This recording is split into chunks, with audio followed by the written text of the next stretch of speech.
And testing sound, testing.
Welcome race fans, as out a very short qualifying session at Spa for the F1 Brontest 24 round 4, and it's Racecack with the first flying lap on a 1:57.380. What can Zad Soldat do? Well, he can beat it by 1.4 seconds straight away. Fantastic performance from Zad Soldat when it mattered on what is essentially a two-shot qualifying session. Right now we're down to the last few seconds of this session, so the drivers will only be able to finish the lap they are currently on, as Cutie Patootie beats Zad Soldat surprisingly there by nearly 1.5 tenths of a second only.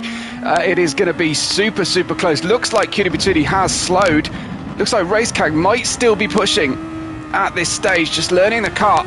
I don't know if he's got clearance to carry on for a second lap, but Cutie Patootie definitely looked like he gave everything possible in that lap, and he's not going around again. Let's wait for the next sector update potentially from Racecack here. He's 1.5 seconds off. We'll just have a check-in with Zad Soldat, and he appears to be pushing as well, second on the road to Racecack.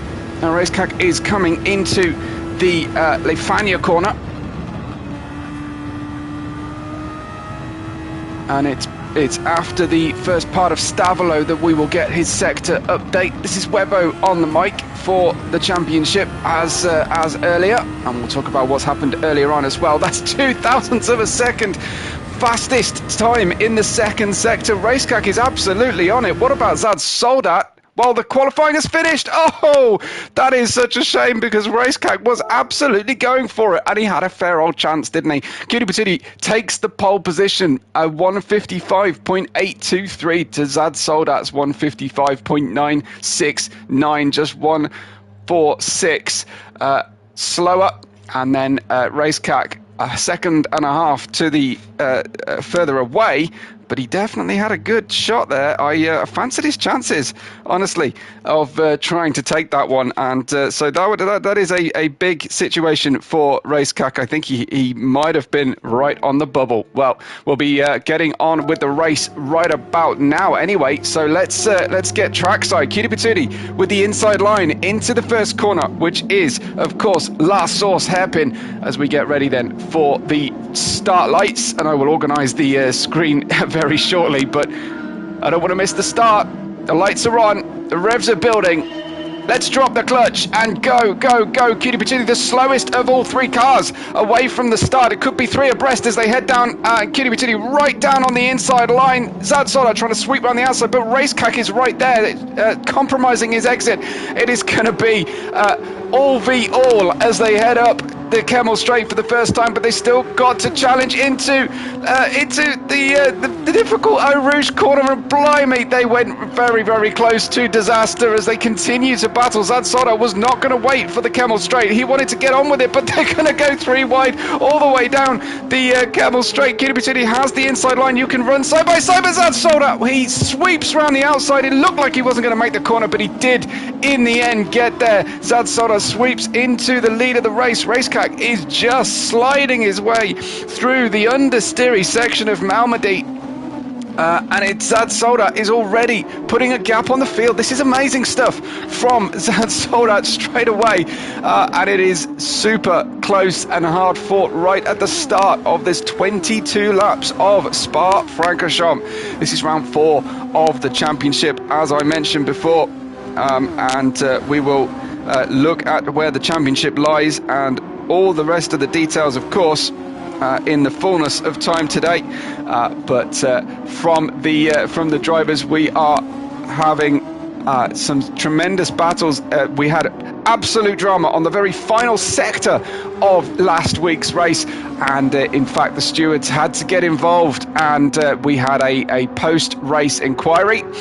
And unfortunately, it meant that honours were shared across the two lead drivers here, Zad Soldat and Kudipitudi, who are going to be super close in the championship, and a great run there to end up potentially taking the place. Zad Soldat not able to put the gap on Kudipitudi or Racecag already. And welcome to Warren, who joins us. It's great to see Warren joining in, and thank you for your subscription and getting your notification that we're live. So always good to have old friends rejoin the race. And we look forward to seeing who else joins us today as well. Up Eau Rouge they go. The Fleet branding car has changed identity once again. It's got closer to a McLaren livery this time round and has taken some of the sponsors off. I hope that doesn't mean financial woes for Fleet branding, but Kudipitudi sweeps around the outside. Is he using a little bit of overtake? He's not actually, but around the outside, and can he quite thread the needle? Oh, well held, sir. Style points are plenty for Kudipitudi, but it puts him back temporarily, at least, into third position. Almost held on there, but just lent on the brakes too late and couldn't get the car to the apex of Les Combes. But Zad Soldat back in the lead. Racecag now in second position, and no slouch today. Looks like we've got a nice even lap time here from the drivers, despite Racecag's poor qualifying on that single shot qualifying. And he runs wide though through the difficult Pouhon corner. One of the most challenging corners in all of motorsport is Pouhon, especially for a downforce car. But running there, we are of course in the Super Formula Hondas on the Gran Turismo platform. And Zad Soldat still disappointing us slightly with his lack of branding and livery on the car. He's gone for a default kind of Ferrari look, 75th anniversary celebration look there. So that is, we are still waiting to see his livery appear for us. Just trying to have a look at our current championship standings here. I have got it now, which is great. Well, Racecag is second on track. Kudipitudi not letting them get away, and there's Racecag with a new fastest lap of 1:58.638. Tremendous stuff. Racecag diving down the inside. Kudipitudi all over the road, all over the shop, and really struggling to get the car stopped on the brakes here. So some adjustments needed on the soft tyres. Really not able to get the grip, but screaming up the Eau Rouge and Radion sections. Turn the corner onto the Kemmel Straight, and a beautiful slipstream down that straight allows Kudipitudi right back into it. But Racecag is looking racy as well, and here he is. Oh, the big mistake then from Zad Soldat, who overcooks it, going through the Les Combes and Malmedy section. Zad Soldat gives up the lead, and we've seen this time and time again in this championship. Blink and you miss it. There is always the risk of a driver having a small mistake. These are ferociously hard cars to control. I did hear from Kudipitudi earlier, and I believe that at least Kudipitudi is racing in PSVR 2, and he said he can't race any other way now that he's tried it. He's got the Mercedes three-pointed star pattern superimposed. Oh, and there's a mistake from Kudipitudi off the road, spinning and spitting gravel all over the track surface. He's managed to avoid any major barrier impact, but that's a big deficit now. 9.9 seconds back, and Racecag can't quite believe his luck as we go back up to the battle at the lead of the race. Zad Soldat has just managed to stay within the slipstream zone here, No DRS for the drivers, but they do have overtake boost, and Zad Soldat has used it only a very tiny amount. We will expect, of course, to see tyre wear force the issue with the mandatory pit stop today. I don't expect the soft tyres to go to half distance even. I think before lap 10 we are likely to see a change of tyres.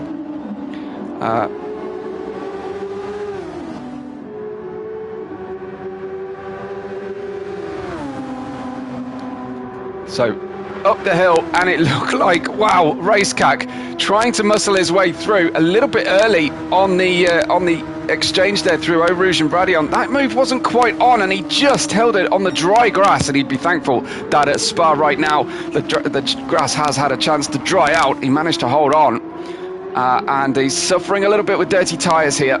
Just needs to keep the pressure though on Zad Soldat, because mistakes are very, very likely over one of the most difficult, most satisfying at the same time racetracks in the world, and that is the Spa-Francorchamps circuit in the Ardennes forest mountains of Belgium, of course. Our Dutch drivers pretty close to home. And there you can see the beautiful heat haze coming off the engine cover of the Ferrari liveried Super Formula. Kudipituti unable really to answer the pace differential right now. I hope he hasn't damaged the car. Let's check in with him for a second here. No visible damage or damage rated on the car. He's just getting everything back into balance, I imagine. But Racecack drawing alongside. That was Zad Soldat taking to the middle of the road, as he has every right to do. Not too much by way of weaving, thankfully.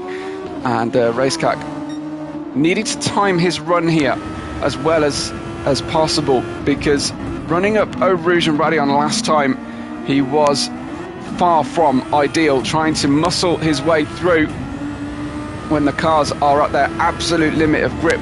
A little bit of patience will hopefully be key here. Comfortably flat up the hill as we ride on board for the first time through that corner. Looks like we're a little bit too far away here to make complete use of the slipstream. But a purple sector 1 for Racecack. So he definitely gained something from that slipstream.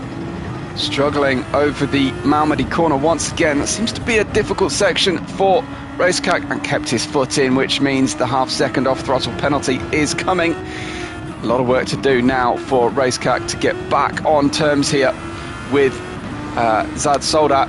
And in fact, Zad is checking out. I wonder if Zad saw that situation brewing and decided to use the boost a little bit just to gap him there as much as possible. Kudipituti at the back. He is now 20 seconds back. He must have picked up some damage at least to the tyres.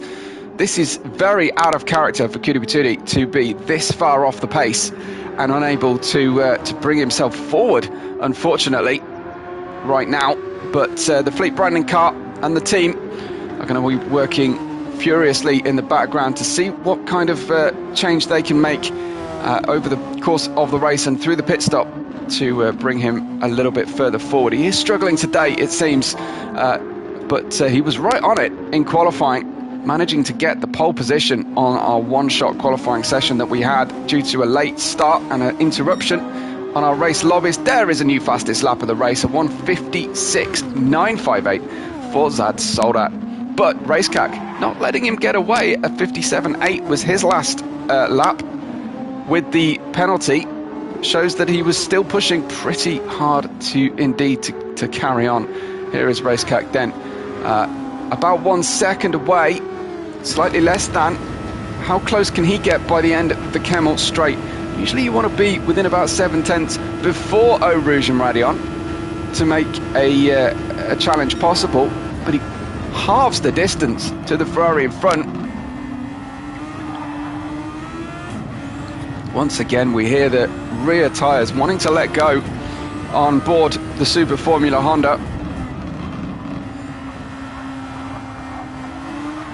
Hopefully that means that our drivers are running minimal or zero assist, especially on the traction control. The car's very, very lively at the rear, and it always looks like that when they go off track and they try and pick back up again. There's a slight twitch through Pouhon, and he'll be very grateful that that is no longer gravel on the exit of Pouhon, because Racecack would have been potentially race ending the speed that you go in, and if you go into the gravel slightly sideways, you can flip the car very easily. Sensible decision by Spa, really, to limit damage and losses, especially for the likes of the MotoGP riders, and not have the gravel on the exit of Pouhon, but it does reduce the danger to a slight degree. Anyway, Racecack 0.7 of a second away, down to 0.6. Oh, that was a very, very late lunge. You love to see the attempt. Zad Soldat perhaps a little bit unsighted to that move coming, but it means that they are going to be super close heading back up the hill again for the start of lap 7. Racecack, is he going to be impatient, or is he going to actually time his run here? He doesn't need to push and go sidewall to sidewall up the hill. Here we go. Zad Soldat slightly away from the apex. Now Racecack has got the opportunity to get his way with the slipstream. Zad Soldat will not give the inside. Racecack forced to the outside, but you can go side by side around here, and that is fantastic racing from both of them. Racecack squeezes his way into the lead, but leaves enough of a car width to avoid absolute calamity on the exit of the second part of Les Combes. By Malmedy, though, Racecack had got his way in front. We've got a fantastic battle between these two. Looks like Kudipitudi has caught by 4 seconds this last couple of laps. While we've been busy watching these two, through Pouhon we go, and Zad Soldat it is now, with the same error that we saw on Racecack's car earlier. Could just be the lack of downforce on the front wing, thanks to the wake coming out of the rear of that Super Formula. Not as great as, of course, it is in Formula 1. The regulations, it's a spec series, Super Formula, so they tend to be able to outlaw the worst of the downforce wake, dirty air effect through the fast corners. 0.7 of a second then for Zad Soldat to Racecack. Oh, it looks like Kudipitudi has lost further time. There's another 0.3 of a second slow. Sorry, 3 seconds lost on that lap. Zad Soldat, he might go for it by the time we get down into La Source. I believe he will. Racecack would do well here to be patient and just stick to the rear of Zad Soldat and go for it once again. I think that's what he's doing. Didn't fight too hard to go for it. Little dab of boost coming from Zad Soldat. I guess he's going to try and defend this one, but look how quick Racecack is up the hill. A lot of movement side to side. Now he'll benefit from coming to the outside. He's had a go at this. He's done it once. Racecack to the outside. Zad Soldat breaks later on the inside. They touch, I think. Zad Soldat down the inside once again, and he holds on. Racecack straddling the Malmedy curb. The car's always understeer around Malmedy, especially when you're pushing. New fastest lap though from Kudipitudi using the boost at 151.850. That's huge. That's massively quick from him. Really, really good stuff.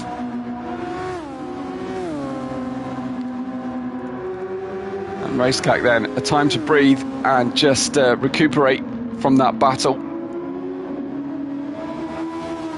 Easy to forget to breathe in those circumstances, and then you start to limit your ability to focus. Racecack still within a second though in the Brokaga team livery, showing carbon neutral. So must be doing some offsetting, because there's nothing carbon neutral about the way these cars operate. But he is well within range still. Nice patient approach to the bus stop. No major lunge coming. but lost some time there, actually, through the bus stop. Possibly missed a gear change. Bit of work to do now, 1.3 seconds away. And that will be too far unless there's a mistake coming from in front. Might need to use a bit of boost here. But we're on lap 9 already, and usually the laps take their time to tick by in Spa due to the prodigious 7-kilometre length of the circuit, but we've got plenty of action as usual here in F1 Brontest season for 2024. Personal best for Racecack, just using but not stepping out of the slipstream that lap, that sector. Oh, and a cheeky one to the outside here into Rivage. There's not a lot of grip on the outside of Rivage corner though. If you can time your cut back, unfortunately it just puts you on the outside of the circuit for No Name Jackie X corner, depending on your the year of racing, and heading up towards Pouhon. Plenty of work still to do. Racecack just needing to be aware of the lack of turn in on the nose of the Brokaga car there going into Pouhon. But phenomenally competitive race we've had so far. Racecack just sliding on his way out of Le Fagna 2, and I wonder if the tyres now on lap 9 are starting to get past their best. He is on mediums again, and he's doing a fantastic job. Now, he was sliding slightly, and I haven't seen too much evidence of the softs going off, but again, he's in a great position, is Racecack. He has this ability to use the mediums in the way the other drivers have not really shown, to do the opposite strategy very late on the brakes and deep onto the brakes there.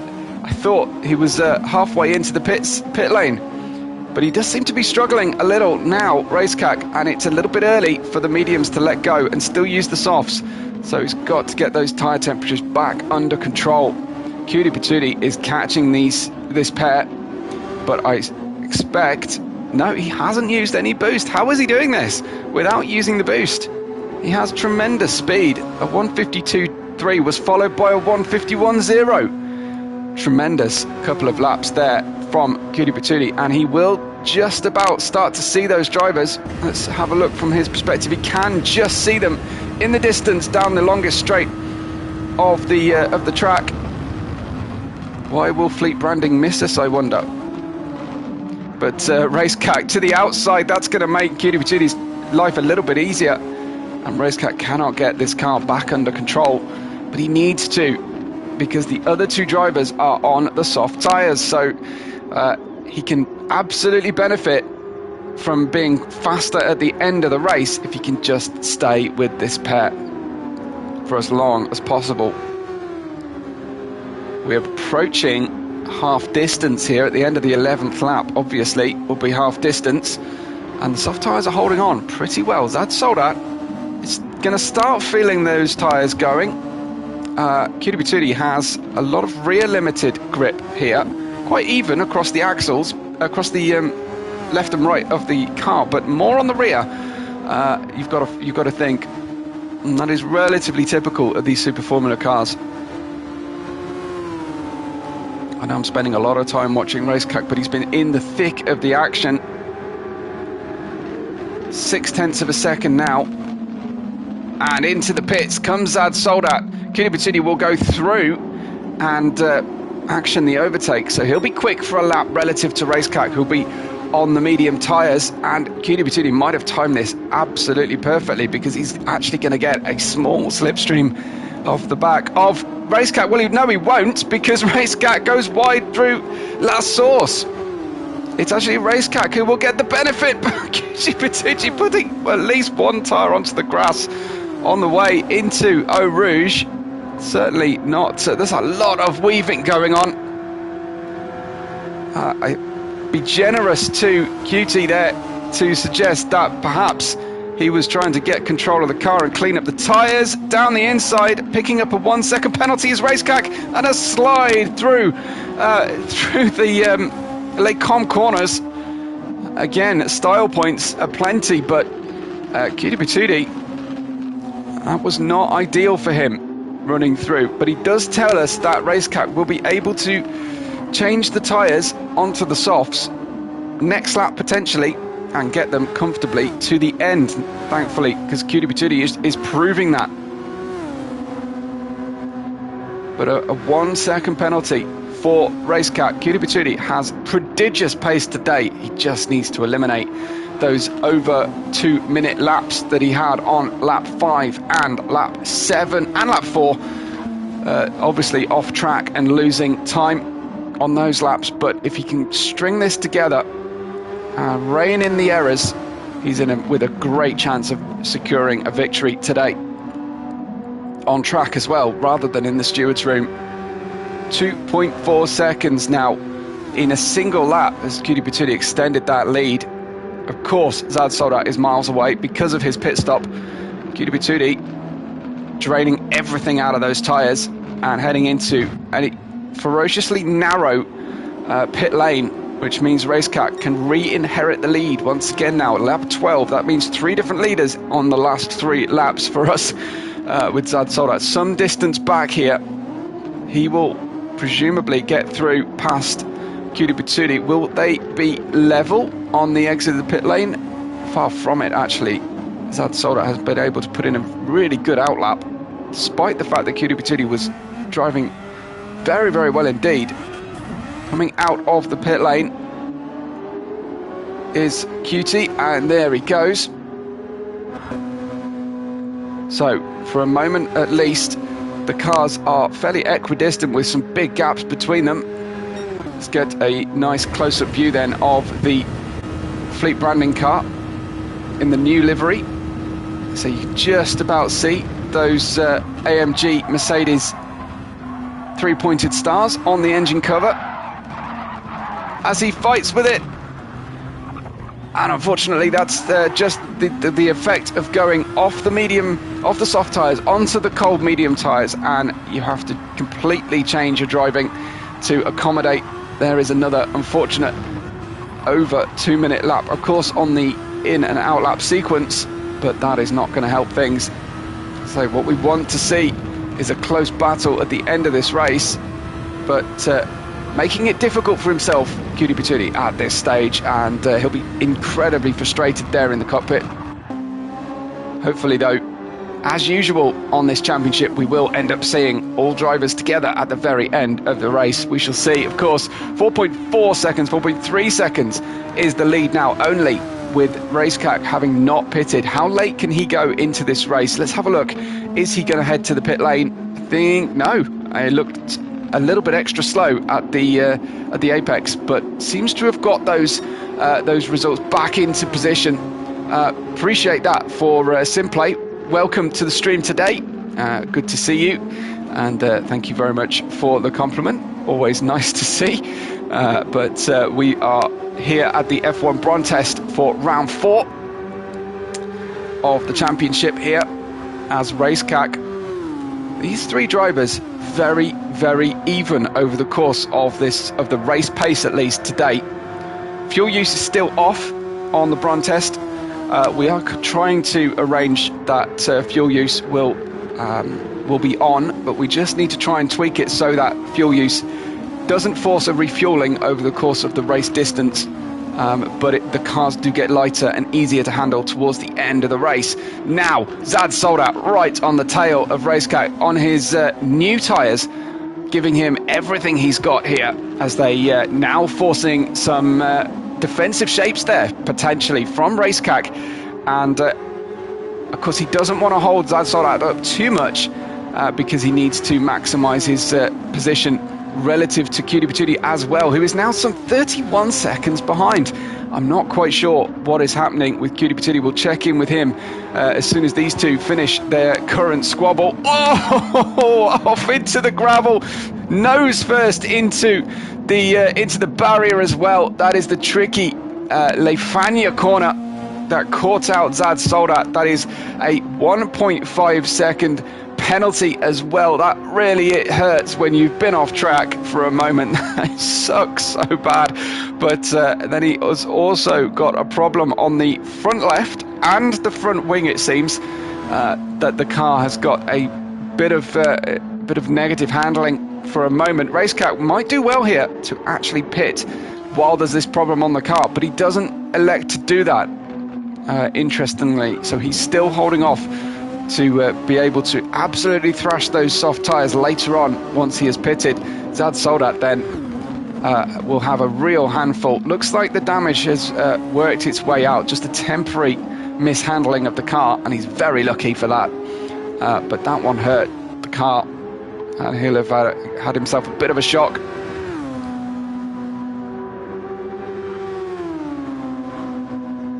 Fantastic sounding machines, these super formulas, really do. I said we should have a check-in with Cutie Patootie, and that last 3 laps have been awful on the new tyres. No, he's had a double stop.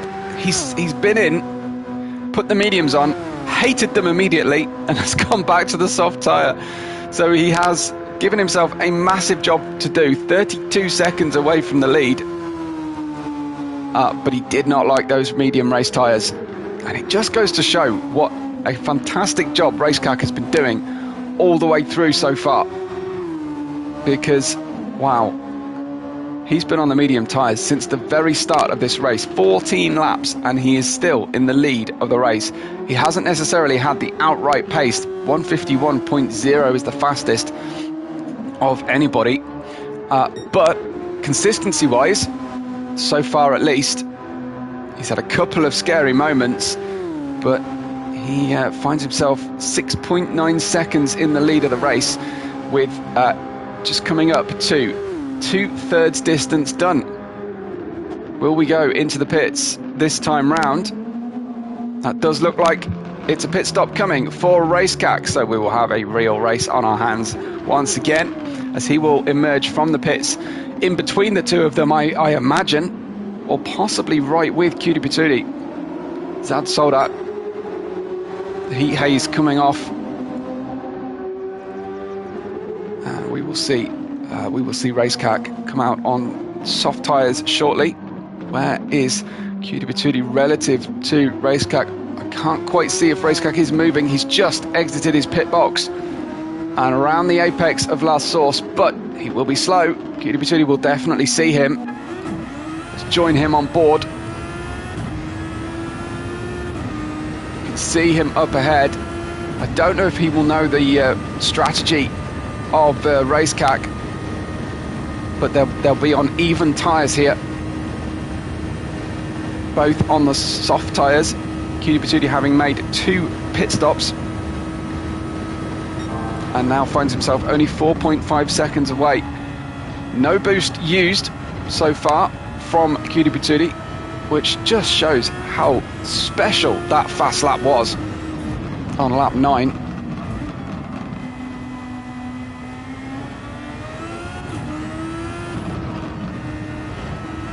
Wonder how the car is handling for Racecack on those cold soft tyres. Should be coming in to their ideal operating temperature. Certainly a trip through Pouhon will definitely help. Little slide into Le Fagna, little slide out as well. Never know quite whether to believe it on Racecack's car, whether it's lag, but it does seem like he struggles a little bit. I think he's on controller potentially.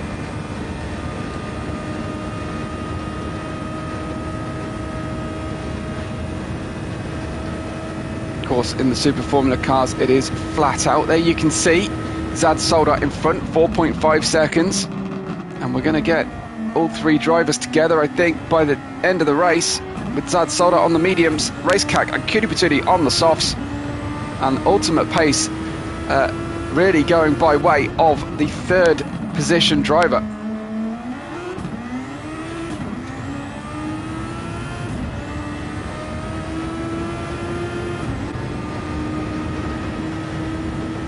Watch on the apex cam here.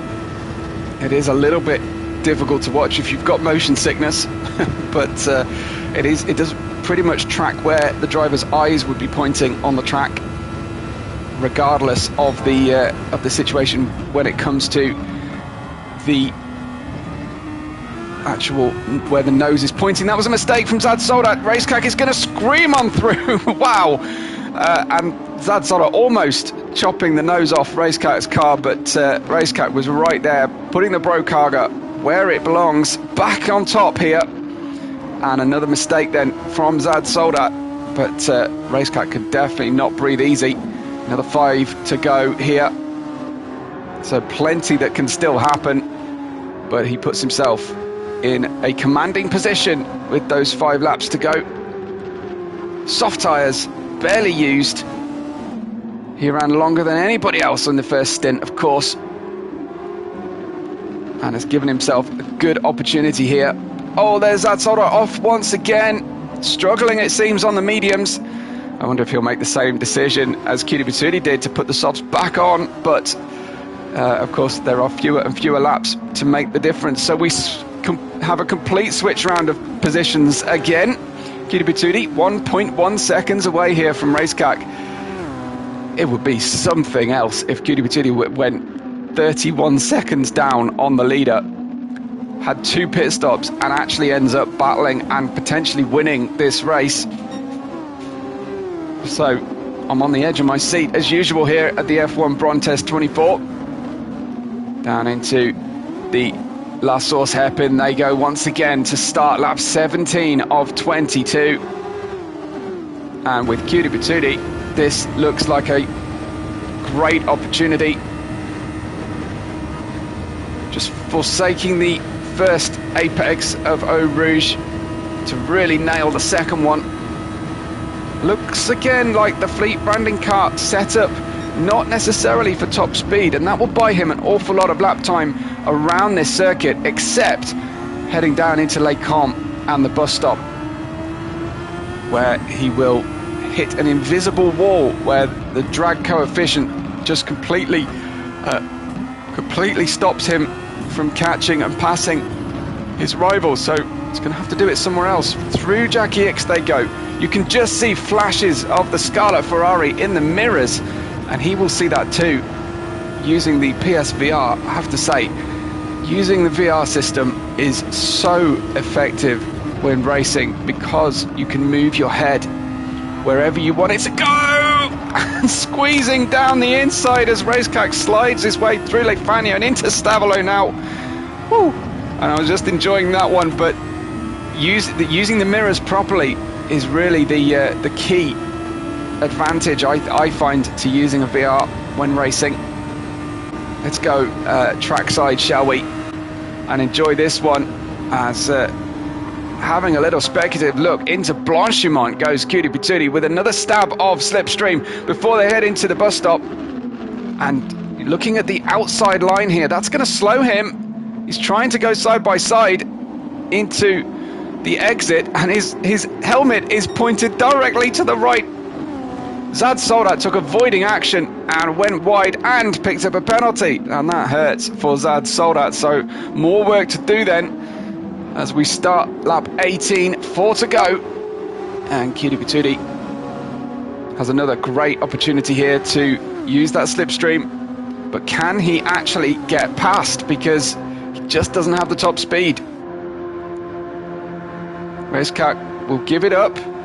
Looks like that was timed much better this time, and he's using the overtake boost. So Cutie Patootie takes the lead with 4 to go. Classic Spa-Francorchamps pass there from Cutie Patootie. And Racecrack with plenty to do still, but plenty of boost in his pocket as well. What about Zad Soldat? Well, unusually for him, he's actually used quite a lot of his boost. He's used more boost than anybody else so far in the race, and that is highly, highly unusual for Zad Soldat. Just goes to show that this championship is favouring different drivers as we visit the different circuits around the world. This one has been very, very strong for Racecrack. Cutie Patootie perhaps having his best run as well in terms of outright pace, but Racecrack's slightly wide going through Le Fagno. It looks like Zad Soldat will get around the outside and then drop immediately thanks to the penalty he had to suffer. So the gaps open out for a few moments then, once again. And Cutie needing to do the job now. 3 to go in just 2 corners time. So plenty of boost remaining on the cars. Now you can see Racecack deciding to use his boost. Cutie Patootie, a 1:51.0, still the fastest lap of the race. I think there's plenty to come in terms of speed though from him. Racecack using the overtake boost. You can see it lighting up on the lower right of your screen. The youngest soft tyres out there. Cutie Patootie, 2 pit stops today. Only used the medium for, I think, 2 or 3 laps max. And Racecack is right back there, examining the diffuser of Cutie Patootie's Super Formula fleet branding car.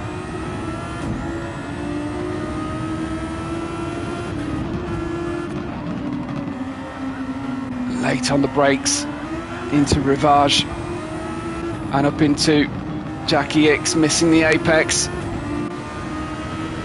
But with the power of the slipstream, doesn't need the apex quite as much. Lots of boost saving happening in the top group here, and of course, yet again here at F1 Brontest 24, we have all 3 drivers separated by less than 2 seconds as we come up to the very end of the race. Fascinating how this happens time after time. Here is a personal best sector from Racecack, sector 2.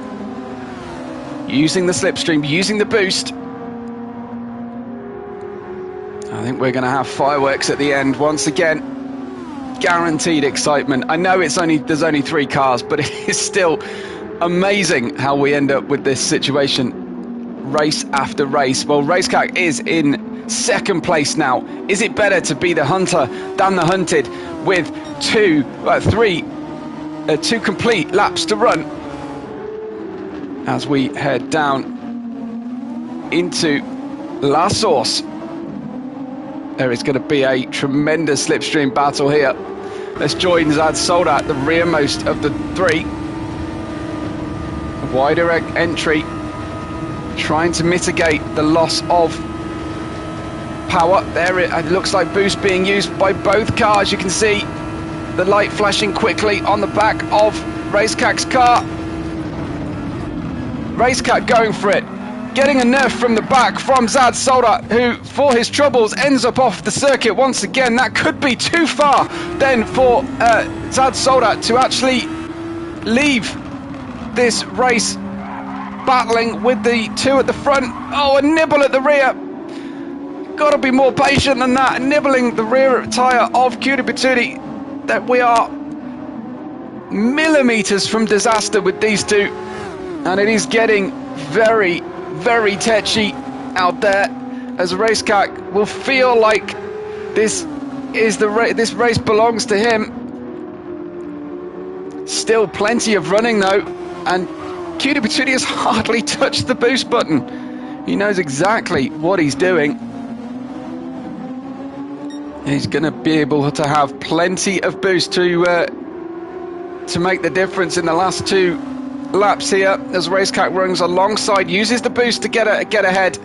He would rather be ahead. He's quite happy being the hunted, I think. Otherwise, he would have waited for Cutie to spend at least some of his boost. Braking heavily into the bus stop. And here we go then for the final 2 laps. It is Racecack leading Cutie Patootie from a long gap then to the back of to see Zad Soldat, who has used more boost than anybody else.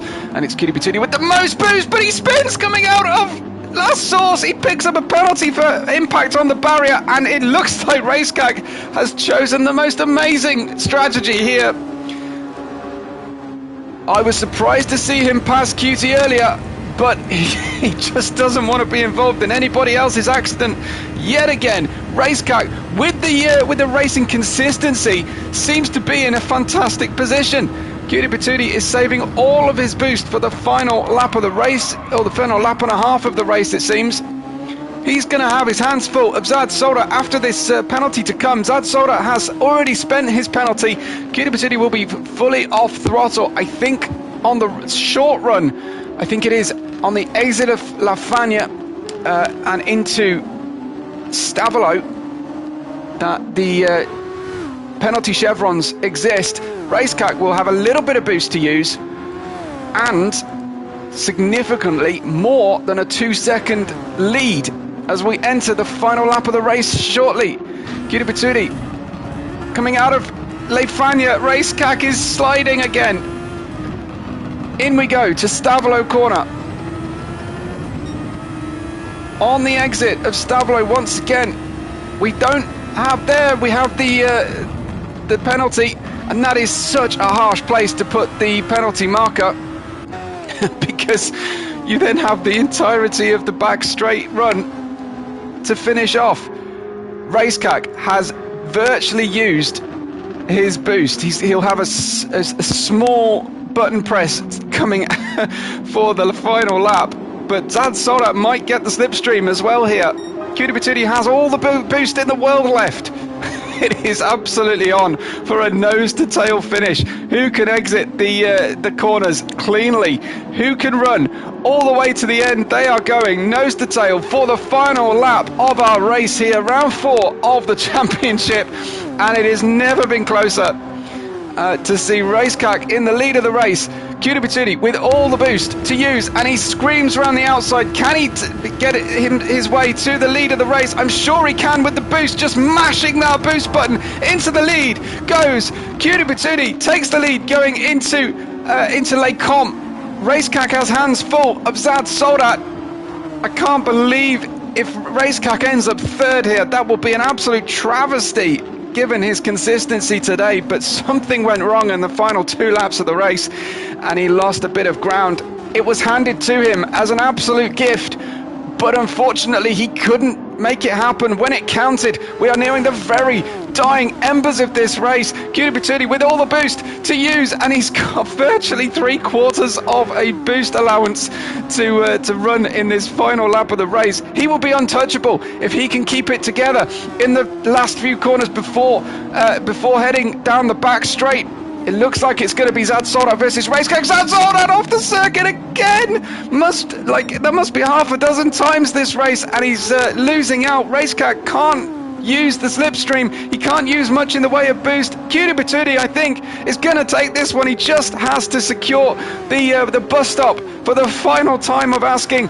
Down we go towards that bus stop. He's going to sit on the brakes. He's almost spent all the boost. He couldn't even use all of the boost coming up to the end of the race. Cleanly out of the bus stop. Kiribati takes the win in round 4. Racecack second with a very well-deserved podium, but Zad Soldat, he threw it away so many times, but wow, what a finish from the race. Kiribati for Fleet Branding is very happy to take the victory and the pole position extra bonus there. We have, pressing the wrong button. Kiribati wins a 151.0, never bested, even though he was using the boost on the final lap. Racecack securing second position, and very unusually Zad Soldat home in third. Tremendous race from our drivers as usual. Absolute drama front to back. I'm sure that's going to bear some fantastic rewatches and some great highlights once we get it all edited down. Great racing. Congratulations though to Kiribati. A tip of the hat to Racecack for some fantastically consistent racing, but ultimately the pace that Kiribati demonstrated was enough to take home the win here in round 4. He will take the lead of the championship unquestionably with the extra bonus for the fastest lap as well. And we run on next week to round 5, and we can't wait to see you there. Same time, same place. And from me, Webbo, here at the F1 Brontest 24, thanks for watching, and we will catch you on the next race day.